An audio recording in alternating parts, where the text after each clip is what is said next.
Stefan is with us from Paris, and Miss B is on from Atlanta. I think that catches everybody up. I think I've gotten through everyone there. So if we've missed you, be sure and announce yourself. I haven't even looked to see how many people were on this morning, but it looked like it was a pretty good crowd. Given the fact that the internet was down last night, I'm still kind of scrambling to get ready this morning. So good morning, Terry. Good to have you on as well. Let's see, anybody else? If there's anybody else, we got a little bit of a delay from the time I asked that question till the time you get a chance to post. And so we will get started just as soon. Good morning, Pete. Good to have you as well. All right, let's get started this morning. I got lots and lots of things I want to go over and some really cool stuff. We may play just a little bit with GIF-Sign and Logozign, and so I'm going to have a little bit of time to do that. So we'll try to get started early here. When I spoke originally to Bertrand, he said, whatever you put on this background here for the weekly training, kind of make it fun. And so so I apologize, everyone, but for me, fun is usually defined for about 3 hours on Saturday by watching Alabama football. It's the only break I ever take is to watch Alabama football. And it starts tomorrow. And so I'm kind of looking forward to that. It'll be a good time. Already ranked at #1 in the nation. We'll see what ends up happening. But I just thought I'd share that with you this morning. I know that not all of you share that same passion. But yes, roll tide, L. And I will avoid any other comments about that. But I just thought it was kind of a fun thing to do. As I was dropping that image in there today, I remembered his comment, make sure that it's fun. And I said, yeah, I can do that. So I decided I'd share a little Alabama football with y'all this morning. All right. Okay, very quickly, let's go over the simple webinar basics. Today, we're going to cover more of GIF-Sign and Logozign, and then we'll also include, obviously, some information about Uzign, and if time permits, I have a couple of things I'd like to share about Mockzign that I haven't had a chance to share for the last couple of weeks, but it'll just keep getting moved down the agenda if we can't get to it. Okay. I love this quote. I really do. I've taken a tenacious bulldog approach to learning new skills throughout my life. And I totally agree with that. Good morning, Michael. I totally agree with that. We should take a tenacious bulldog approach to learning new skills. I'm very concerned at what I see going on right now, particularly in the internet world, and with the number of platforms that I'm on, the number of groups that I belong to. I'm very concerned about what I see, that people are practicing what I call a learned helplessness. And I don't need to learn anything if I can just ask somebody what to do next. And so I want to flip that on its head if we can. Let's take a tenacious bulldog approach to learning new skills. The thing that has been most beneficial to me my entire life is an eagerness to learn new skills. I can't tell you how valuable that skill and that passion really is. I'm always talking about the importance of mastery. Now, this is how you get mastery. You take a tenacious approach to learning new skills. And what that means is that if this doesn't work, I take this approach. If that doesn't work, I take that approach, instead of getting frustrated and quitting. Okay? I see people who get frustrated and bail all the time. And that's not ever going to help you to develop skills that somebody else is going to pay you for. Okay? Enough of that? All right, I just had to get that message across. Very important that you do that. Okay, so this morning, the question has already been asked about the replay. Last week, it took longer for Demio to render the video for the replay, and by the time it was, and I don't know what time it got finished, but I checked 3 hours later and it wasn't ready. And usually, if it's not ready pretty quickly, I move on to something else. And so I missed that this week. I just missed getting the video downloaded. I will do that. We have a long weekend, and I plan to try to get that done this weekend as well as this one. It doesn't take me too long to do it, but it does take a little while to get it done. And so last weekend, I had 2 funerals last weekend that I had to attend, and I just got sidetracked and never got back on track to do that. I had hoped to do it yesterday afternoon, and then we had seriously, it was on my list of things, the videos to do, and I just could not. I could not get to it, and I could not. I couldn't run that off my phone. So. Augusto, somebody will share a link with you where those webinars are at. But this is, I crossed a milestone last night. And for me, it's a milestone. It's a weird milestone. But a year and a half ago, which would have been in April, which would have been 16 months ago, I stood in front of a crowd of people that were selling and supporting a software package. That's not mine. I wasn't involved in it, but I was talking about how do you do that? How do you support a software package? How do you move people through this process so you can take that tenacious approach to learning new skills? And how do you become a master of that? And I said, you should start and always have a video library of the things that you know how to do and that you can use to answer somebody's question. And so I started keeping track then of how many videos I would end up with in that video library. I crossed the number 800 last night. I cut video number 800 last night. So in 14 months, I've done 800 videos. Many of you have been recipients of at least one of those videos. You've asked a question and I've said, here's how you do this. And sometimes it's 45 seconds, sometimes it's 4 minutes, sometimes it's 14 minutes. But I crossed that 800 number last night, which for some reason in my head for the last 2 months has been kind of like, that's going to be a big milestone to cross 800. So it's not for a lack of doing that, AC. It's just that I think it's important that people get the information they know so that they might be able to learn those skills. And if I can help, I will. But that 800 mark was important for me. May not be as important for everybody else, but it was important for me. And that does not count the other things. You know, I've done more than 500, almost 500 live feeds now in Facebook and more than 150 webinars. So there's a lot of stuff a lot of content that's been generated and put out into the public. And we're not going to let anybody get, not have the things that they need so that they can learn those new skills. That's the point I'm trying to make. Does that make sense to everybody? I want you to get the stuff that you need. And I don't know if you can be more committed to that than I know how to be, okay? So, and I just as I'm looking at the list here, I can see several of you that I've done videos for as I watch your names pop up and go by. And so I try to do that. Now, my next slide, I got to say something here, okay? I love y'all, but you talk about putting some pressure on somebody. Eric, you put a little pressure on me here. Everyone waits for the Friday web. I was like, okay, this is putting a little pressure on me. That was great. I enjoyed that. I thought this was really entertaining, and I was quite entertained by that. I told my wife, I said, man, you talk about putting some pressure on somebody. This puts a little pressure on somebody. But thank you, Eric. I appreciate that. Thank you, Gene. I enjoyed the conversation as well. All right. So it was a lot of fun. Good morning, Cleet. Good to have you. Yeah, you all made my day that day when this showed up 2 days ago. I was really appreciative of that. So thank you.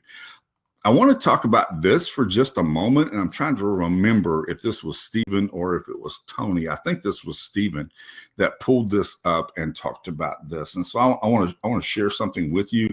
For several months, we did what I called Templateology. We didn't spend a lot of time on it, but I would throw that term out every once in a while. And we would take a template apart and we would dissect it and we would use the various components of it and that kind of a thing. But this is the template. I've probably saved more things off of this template than any other template that I've ever had. And so I really find this one fascinating. I've actually built a couple of our webinars have been based upon the things that you find on this template.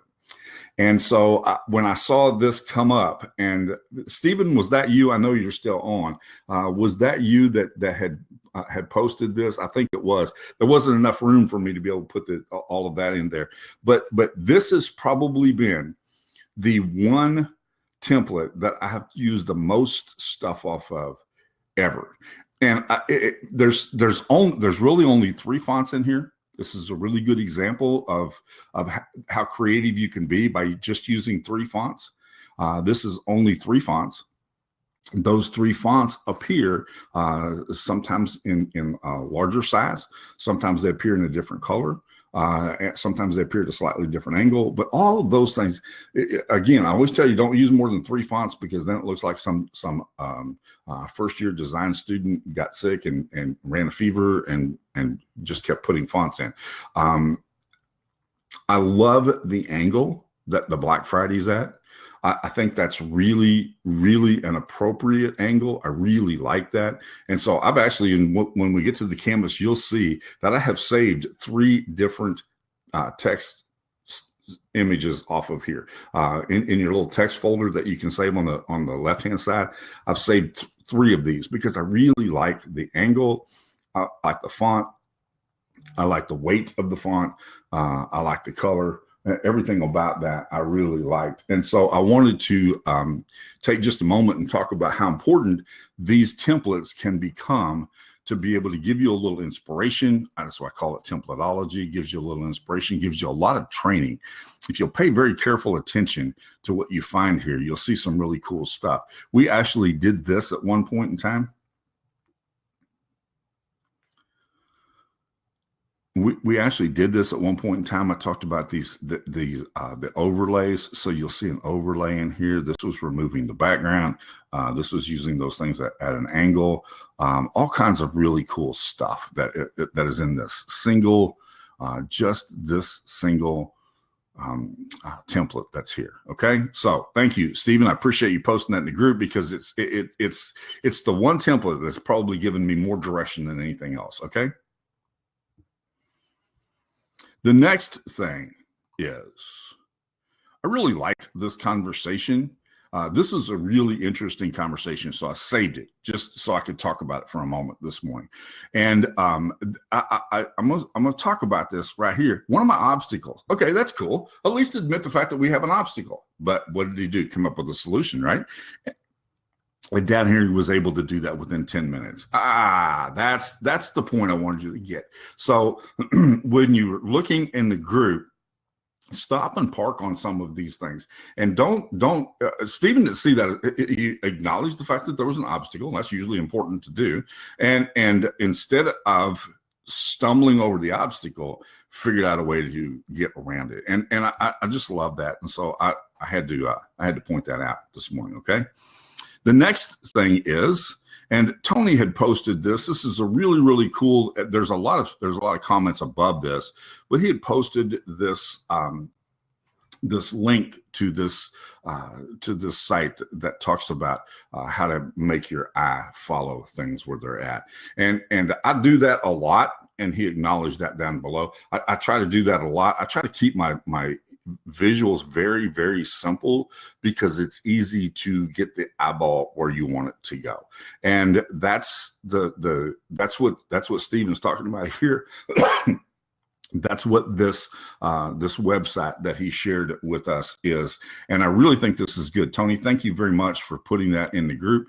And then look carefully at his first sentence in the second comment. One way I like to do this is to first decide what message I want the viewer to see. Very, very important. We're always talking about beginning with the end in mind. Very, very important. If you begin with the end in mind, what is it that I want the other person to do? When my viewer sees this, what do I want them to do, and how can I get their eye to what I call the most wanted response? Sometimes it's called the call to action, but whatever it is, I want to get them to look at that, and I want them to get to look at that first, because that's important to do that. So thank you, Tony. That was a really, really good way to illustrate that. It was a really good really good conversation about getting your eyeballs in the right spot. Okay, this is good from a website standpoint, but a website's a visual image. Don't forget that a website's a visual image that contains visual images. All right, so just keep that in mind when you do this. Big announcement today. We now have Logozign 0.0.8. And so make sure that you have downloaded that. We'll talk about that and I'll play with that just a little bit later on in the webinar this morning. Okay. So how many of you have downloaded that version and have checked it out? Let me know if you've downloaded the Logozign version 0.8 or not.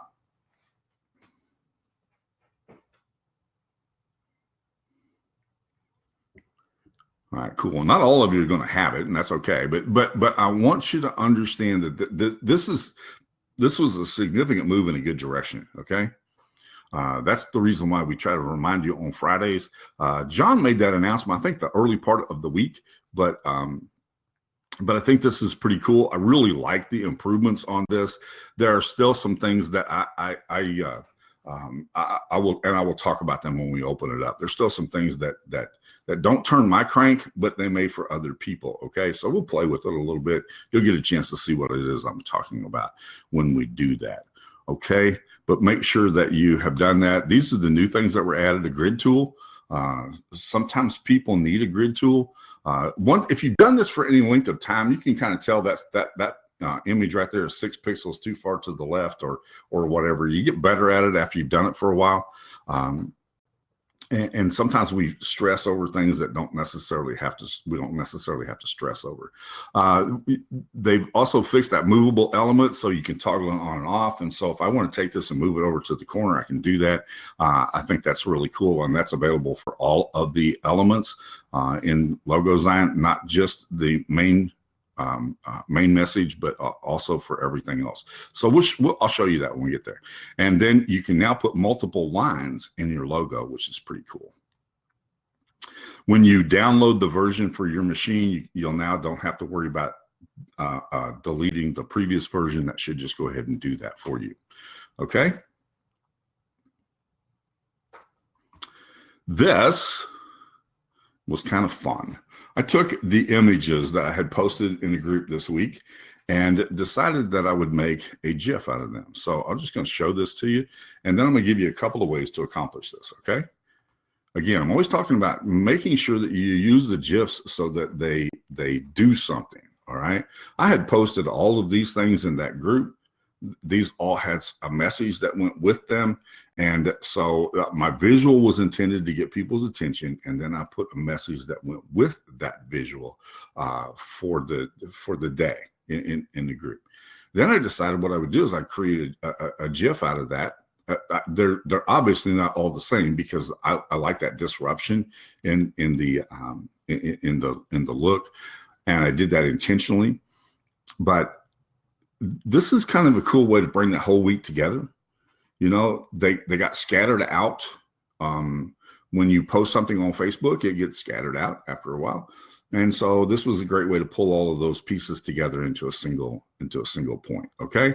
Again, another way to use GIFs. I know there's two ways to do this. In order for me to do this right here, I had to make multiple images because it doesn't go that slow. I can turn the images down and I loaded up. So what I did was I created 3 images, and for each image, I created 2 duplicates, and then I loaded those duplicates up into GIFsign. There's another way to do that. And I was in the process of doing that when it became time for the webinar. So I stopped, but the other way to do that, and I was playing with it and I said, oh, that's a pretty cool way to do that. While I'm right here on Keynote, I can put each one of these in the Keynote here, and then I can do the screen capture, and I can just page through these. There's only 5 of them, and I can page through them, and then I can go at whatever speed I need to go for that particular slide. Okay, so it's just kind of a cool way. Think about different ways that you can use GIFs because they are very, very good way for you to be able to catch people's attention. Okay, how many of you are using GIFsign that way?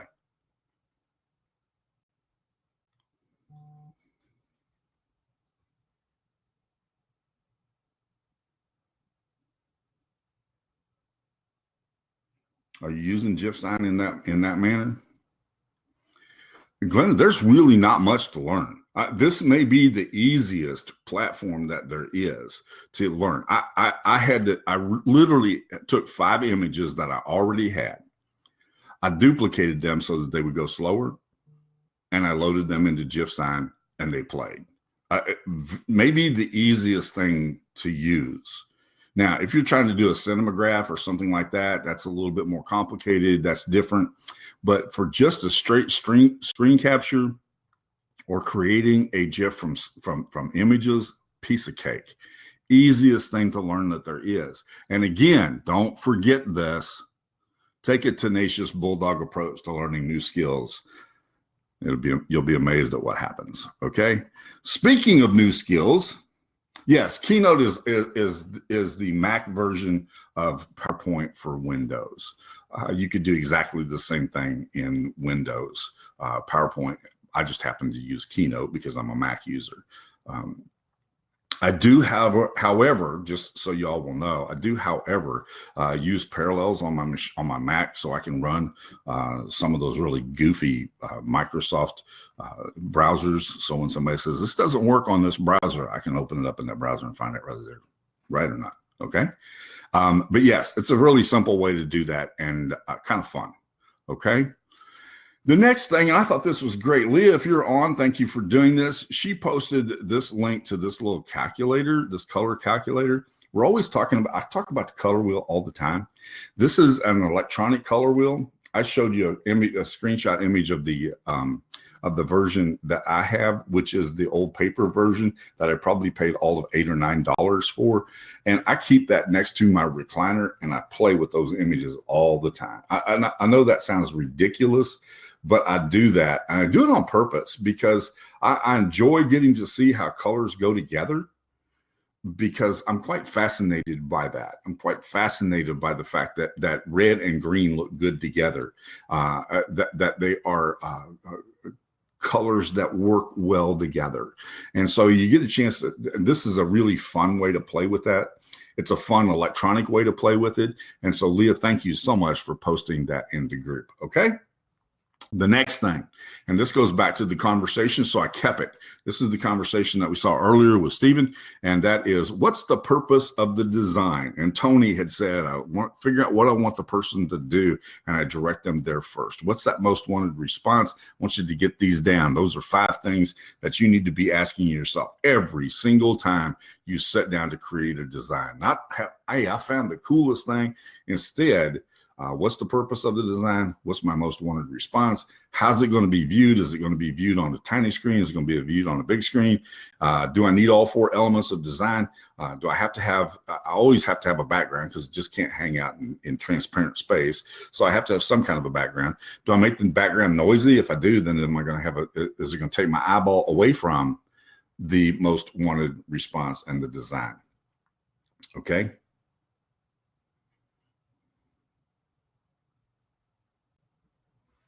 Yeah, this is a little bit different, Arthur. The purpose of this was to show, okay, I found what color that is, what goes really well, what works well with that color.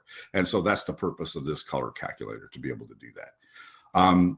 Again, those are the 4 things, and I don't want you to forget these. There's a background, there's a logo, there's a tagline, and a product. We had a great conversation about that last week, and a lot of people were convinced you can't do a design without a logo in it. And so we had quite a conversation about that. And the fact is, you can. You have to just figure out what it is that you want that design to do. Again, reminder to keep it simple, keep it very simple. That's one of the things I love about this ad space with Logozign, is you get a chance to see how that's going to look when it appears in Facebook as an ad. So this is the whole purpose here is to draw your eye to something. And then I gave you last week that reminder that if there's more than 20% of overlaid text on this, then you're going to limit the reach that you have. And unless you just really like to spend money on Facebook ads, I would highly recommend that you play by their rules. Okay. Any questions about that? And naturally, somebody's going to want to say, you have to have your logo. Well, at some point, you want to brand yourself. But But when they don't know you from the man in the moon, they'll get to know you once they take the action that you want them to take. Otherwise, they don't really care. Okay. My partner's always saying this. I think this is great. He said, people stress over what they're going to call their business. It's like, call it unicorns and butterflies. I don't care. Just, at some point, what you do becomes more valuable than what you call yourself. Okay. Unless you call yourself Eric, and then that's really cool. The next thing is I really wanted to get to the curve text last week, and we didn't get to that, and we may still do that today. Okay. For all of those of you who are new, I want you to get a little familiar with this curve text, because it adds a whole new dimension to your designs and the things that you can do with it. Okay. We talked about using a GIF sign and a pop-up last week. All right. Again, keeping your designs very, very, very simple. It's very important that your designs are simple, that they communicate exactly what you want them to do. Okay, if this had a whole bunch of color and a splash and a big elaborate background, I could detract from the fact that I wanted them to pick which of these three things are the way that you most frequently design your website for, or whatever it was. Okay, and then we'll do a little tips and tricks, and we'll see if there's any questions that go along. All right, let me go back to my screen and we'll switch now. Get all of my pieces in place. The first thing I want to do is I want to spend a little bit of time going over the new features on Logozign. So give me just a second to stop sharing this screen and start sharing the new one.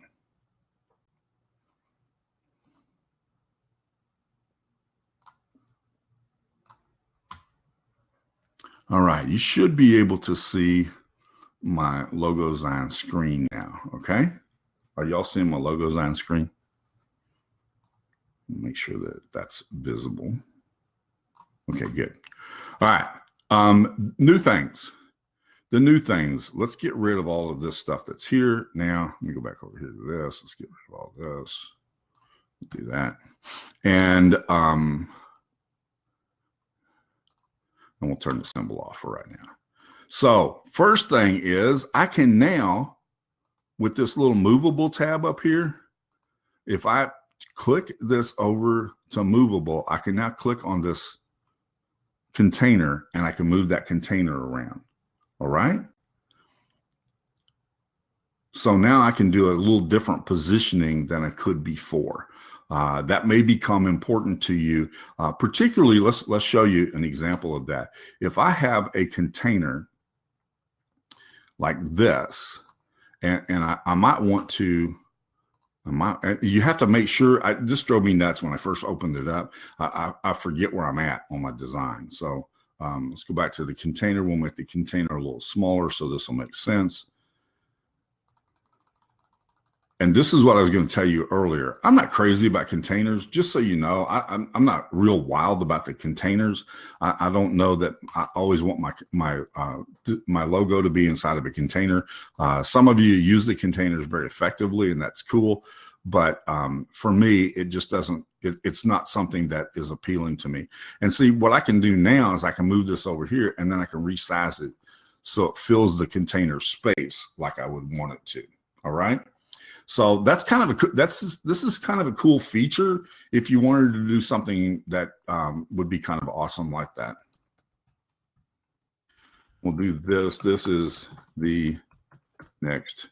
And again, because this is movable now, I can click on this and I can move it in here and we can center that. All right. And then I can do this. This is pretty cool.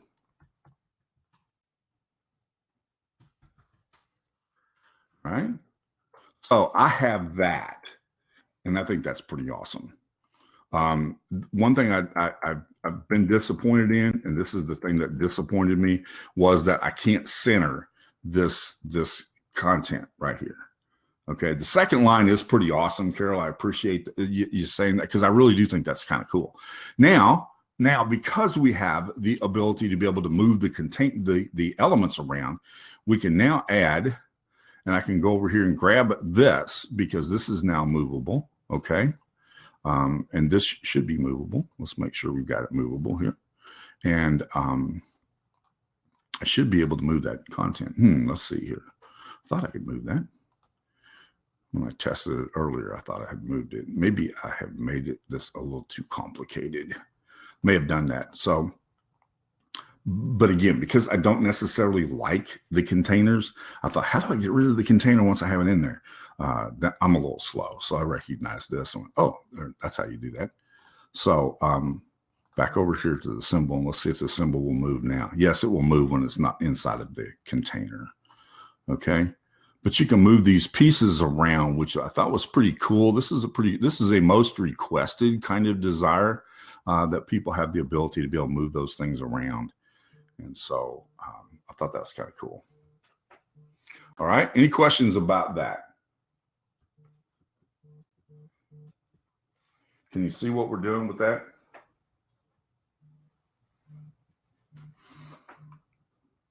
I like the ability to be able to move these elements and position them where we want them to. I thought it was a great update. Like I said, there's just a couple of little things. But again, this is a workaround. I'm looking at the slogan and the fact that it doesn't center. I just add 2 spaces and it does. Okay.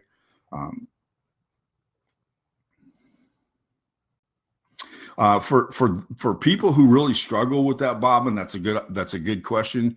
You can put a grid line on here like this, and then just go through. You have to go through it one at a time because you can't move them as a group. All right. So I could do that. Go to the slogan. I can now move that so that it looks positioned properly, and I can do this. Turn my grid line off, and there it is.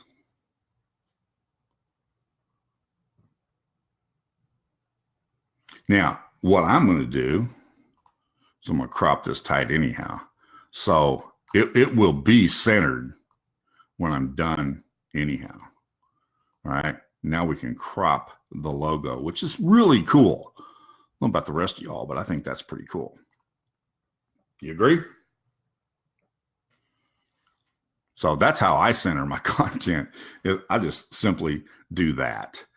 And then what I'm going to do, and because we still have to do the colors back here, now what I'm going to do, I'm going to save that. Now what I'm going to do is invert that and make the background transparent. And now I don't have to worry about it being centered. The 3 elements are centered. Okay. I got the icon from this symbol right here. John, it's this symbol right here. And I just simply typed in here paper. I spelled it properly the first time I did it, though. Just type paper in there, and that's where I came up with the icon at. Right, and then I can page through them down here.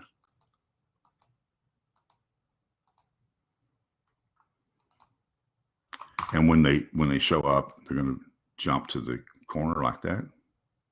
And there we go. All right, any other questions about that? I think it's pretty cool.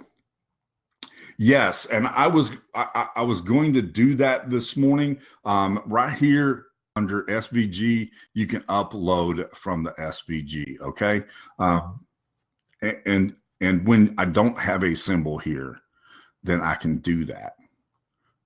All right, I'll turn this back on. It shows up, but I can remove that, and then I can upload my own. Okay. Any other questions?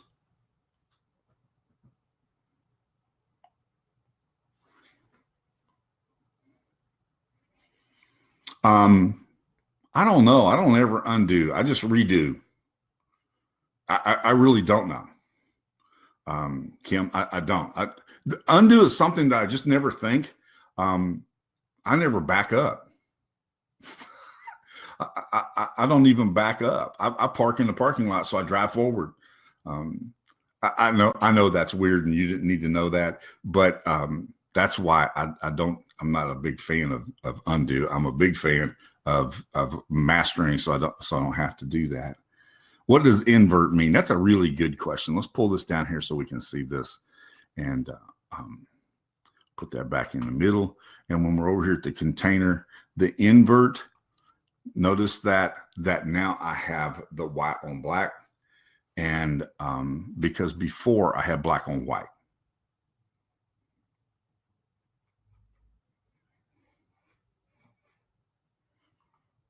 Okay. That's what invert means. And this is where your transparent tab is at. And so I can change the color. I can put this green on there and remove the transparent. And now I have a green background. All right. I honestly, Pete, I don't know. Somebody posted a link to it a while ago in ClickFunnels. I don't mess with I literally have nothing to do with the sales on purpose. So I don't get to answer that question is primarily the reason why I do that. Now, if I do the invert here, notice what happens. Now my background becomes, or now my lettering becomes green. Okay. And then I can do the same thing up here. All right. So does that make sense to everybody?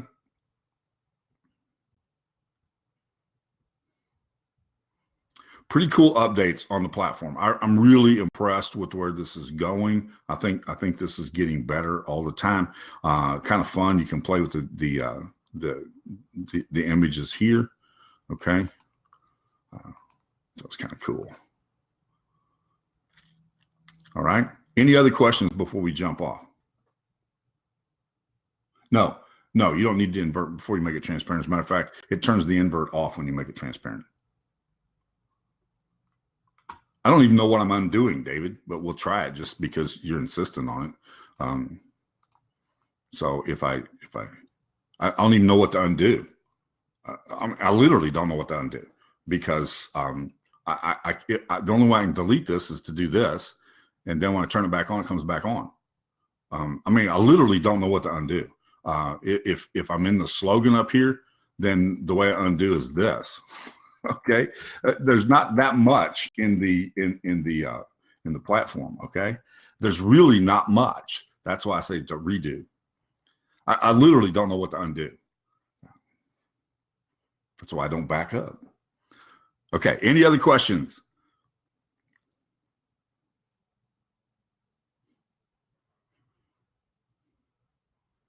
If I invert it, is it transparent? This is transparent right here. Okay. If I invert it, then I've got this color that I picked a while ago on a black background. All right. And when I download this, so let's see if we can answer your question. Again, if you're trying to download, make sure you leave the ping designation on the end of that. Okay. Now, let me open this up.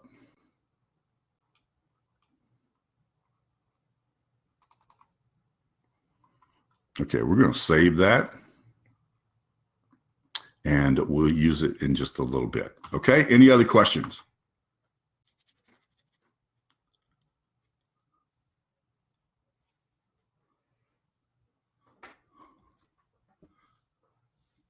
Yeah, that's why I say it's just a redo process. It's not there's not really anything to undo.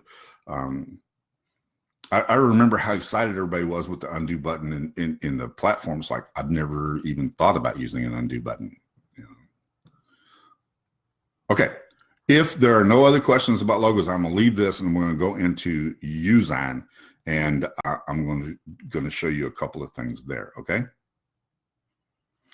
You have to hit this little button right here when you've loaded a design in here. You have to hit this little button right here. So, okay, Kim. Now you've just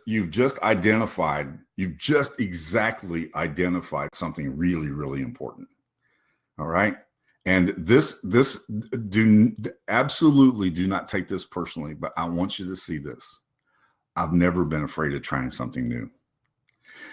I think that the best thing we can possibly do, the very best thing we can possibly do, is make mistakes.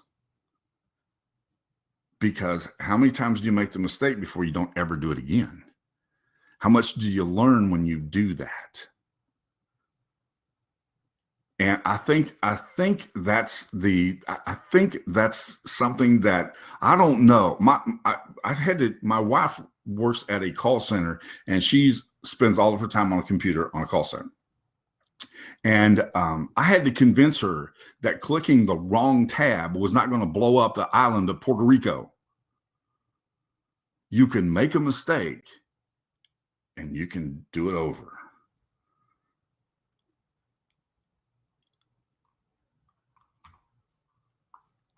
And it's okay. All right. Okay. Now, having said all of that, sorry, Kim, you got me off on a little rant there. No, she already knows.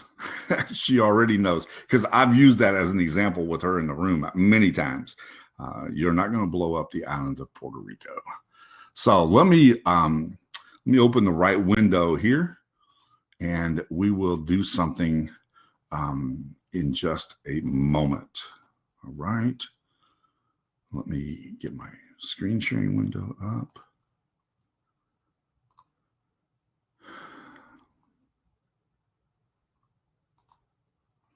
Okay. I took the wrong approach here. Click the wrong tab. Here I am talking about you can't make a mistake. And what did I do? Made a mistake. But it's okay. I'm getting a bad network connection this morning. I don't really know what's going on in my neighborhood that's causing us to have internet connection problems, but I think we got this. We're okay. Can y'all see my Thunderbird in the middle of the page there? Y'all see that?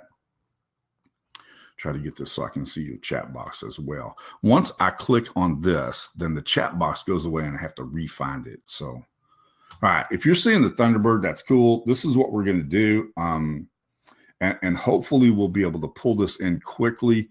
I'm going to upload this image because with my bad internet connection, it's hard telling what I'm going to have. So this is the design that we just looked at in Logozign. And see, what I have here is, I love the green text. I really do. The black background is totally worthless to me. So this is what I'm going to do. I can remove the background from it. Or I can only use that in designs where that background is going to be beneficial to me. All right. And I can do that as well. And I think sometimes we make obstacles for ourselves that we don't really have to make. Okay. So not my intention today to talk about this design, but you can see how I could easily make this like this. If I wanted that to be smaller, I can play with this design. Again, not hard to take these things and make them do exactly what you want it to do. And I'm going to make this height right here. I'm going to make it this width over here. And I'm going to turn this black. And I'm now going to put that at the back. Okay. Now I have this image on top of it. So I can make this significantly smaller if I want to. My rule of thirds says that I want to have this to be 1/3 here, or I want it to be 2/3, right? Remember that? Remember that from yesterday?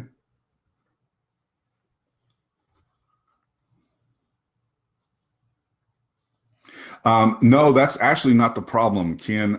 Interesting that you would say that, because I live in a neighborhood that has almost nobody in it, which is really cool. But I have Google Fiber, and so if I'm having an issue, it is a major problem. So, okay.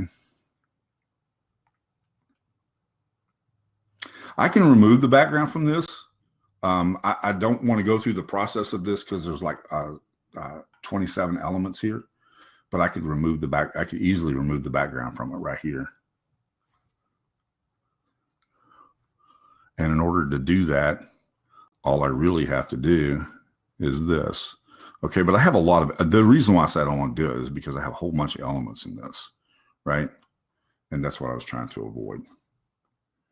Be easy to do if I had the more time, but we're running out of time. So I could remove that. I could easily remove that and make it work. But that's not what I want to talk about today. What I really want to talk about today is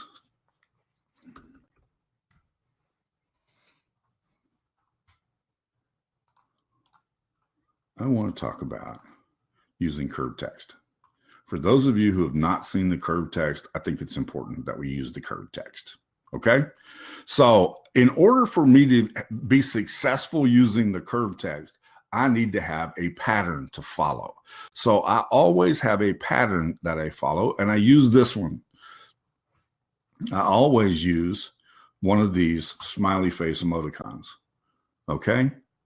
And that way it's really easy for me. I have an outline. It's a circle. It's smiling back at me, which is always good. And then I go over here and I grab my curved text just like this. All right. Now, basic geometry. Okay. Basic geometry. This is the curved text.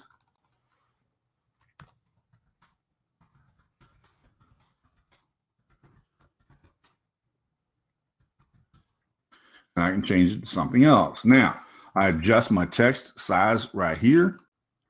I adjust my curvature of the text right there. And if I want this to be a 180, then guess what I set it at? I set it at a 180, right? Now I need to make it the size so it fits around the top of this. And I'm already pretty close, right?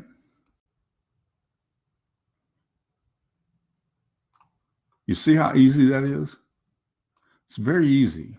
Let me make my text a little bit larger so you can see it well. Actually, this is one of those rare occasions when I'm going to use a different color for the background. All right.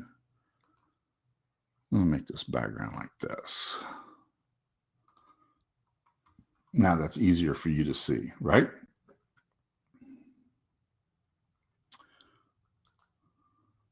So, pretty simple stuff here. Now, I'm just simply following around the curve. I've got a little bit of I need to make that just a little bit bigger so that all my letters touch around my curve.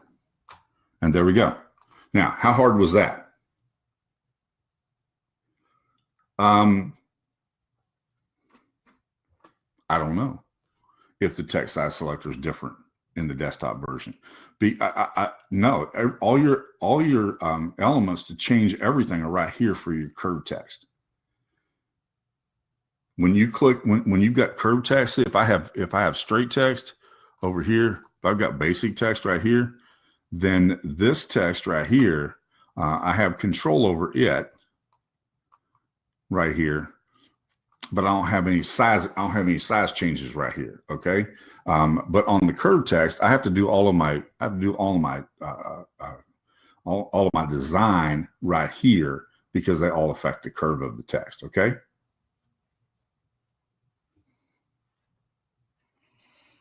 But if you will start with something, then it's amazing how easy it is to do this.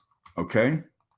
It is very, very easy to use the curved text. Now I can take this element and remove it, right? Because now I've had a pattern to follow. I use that for my pattern. What if you want the curve it the other way around and you don't want it to be backwards? It's a really good question. Let's see what we can find out. Now, I've got a couple of options. The first one that I would think of would be to do this. All right. But what happens when you do that? Text becomes backwards, right? So hold down my shift key, turn my handle, and there we go. We're right back to where we were at before. If I flip it, look what happens when I flip it. It mirrors it, okay? So what I'm going to do instead, come up here and see if I can find any help. All right? Right there.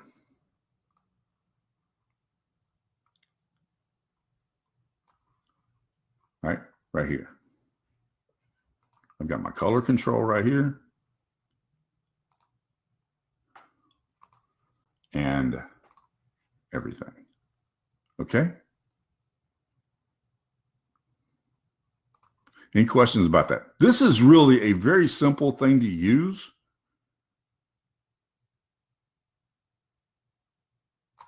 Now I'm using the top of the I and the top of the L to position my letters, but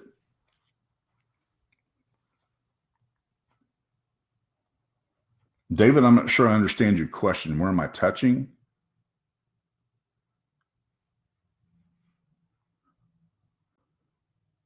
Oh, to flip it. Okay. Right over here, you have this right here. Okay. This was when I was flipping it. When I rotated it, right here, that's my rotation handles right there. Okay.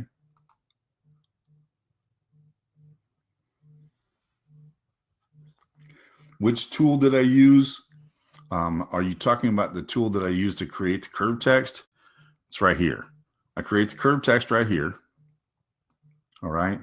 When I click on that curved text, then I've got all of this right here. But that the tool I used was simply, I just took my handle right there to rotate it. All right. And I always set this at 0. And then I do my adjustments over here. And set that at 180, and that's what you got. If you take it all the way to 360, you'll end up with a circle. It's just got too much spacing between your text to do that. But you can do it. Okay. Can you all see that little arrow?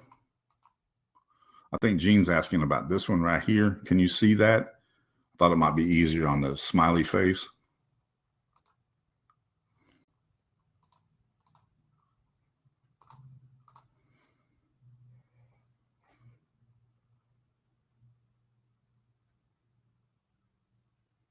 Oh, okay. I got you. Thank you. Right here. This is the reverse direction right here.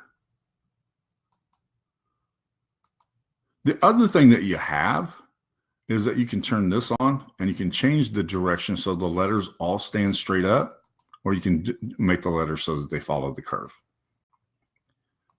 Okay. All right. Any other questions about the curved text? Because this is just really cool. Yeah, only some. There's some limitations, obviously. Like this font won't bold. This font won't italicize. All right. And if I switch over here to Droid, then I can bold print that. Okay, or I can bold it. All right. How do I change the kerning? You can't. It's not something that we can do. Well, I shouldn't say you can't, because you can right here, right? That's actually changing the kerning, but it's also changing the size when it changes the kerning. And then I'm going to have to, if I do that, I'm going to have to make this. So I've got a little bit bigger design here. It just starts to get awkward from that point on. I'm limited on what I can do with the kerning. All right. I can mess with that if I want to keep the kerning the same.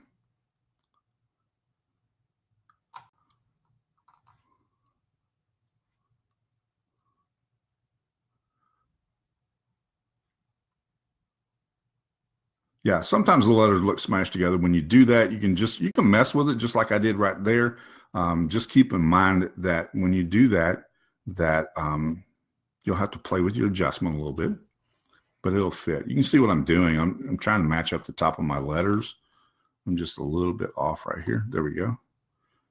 And that should fit around there just fine. You can double space between the characters if you want to, like Steven said. Sometimes that works really good for effect. But you can make some minor adjustments here just by doing this. All right. And as I increase the size here, it allows that font to stay the same.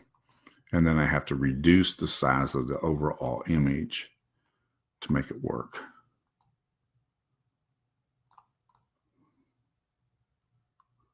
But for me, that gets to end up playing a little too much, but it's okay.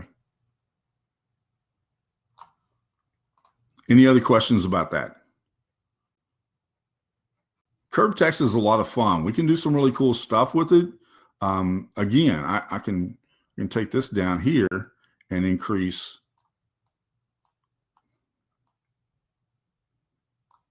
And I can make a portion of it, which is kind of cool. Okay. So it isn't all totally curved. Just going up the side. You can be pretty creative with this if you want to. All right.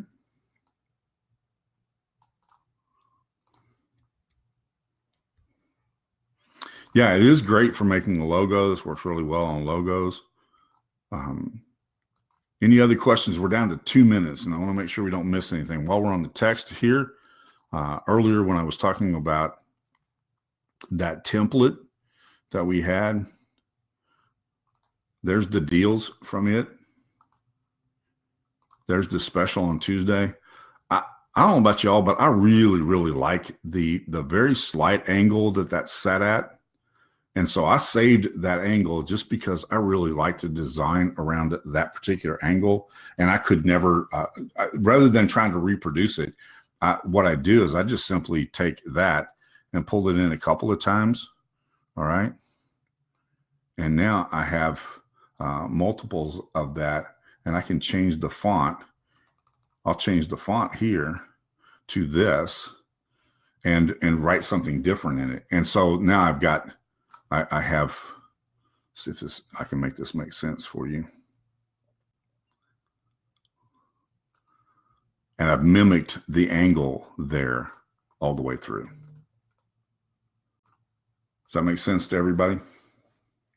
How do you save the text like that? It's really, really simple, Glenn. Watch this. Yeah, that's exactly what I've done is I built my library by deconstructing the templates. It's not that I'm very original. I've just learned how to deconstruct the templates. Can you see where I'm at, Glennon? Right here, if I click on this little icon right here, which is the universal save icon, then what happens, I'm going to show you this. Let me do this. I'm going to change the color of this so that you can tell that I've done it. All right. And I click on that. Now I go over here and I click down here. You'll see that I've now saved that in that color and that angle. Okay. All right. With that, we are now at the top of the next hour, and our hour is up. So thank you so much for joining me today. I really appreciate that. Hopefully this has been very, very helpful to you. And we will be back here next week, same time, same place, new subject, but lots of fun, I promise. Okay. Have a great weekend, everybody. Enjoy the holiday and roll tide.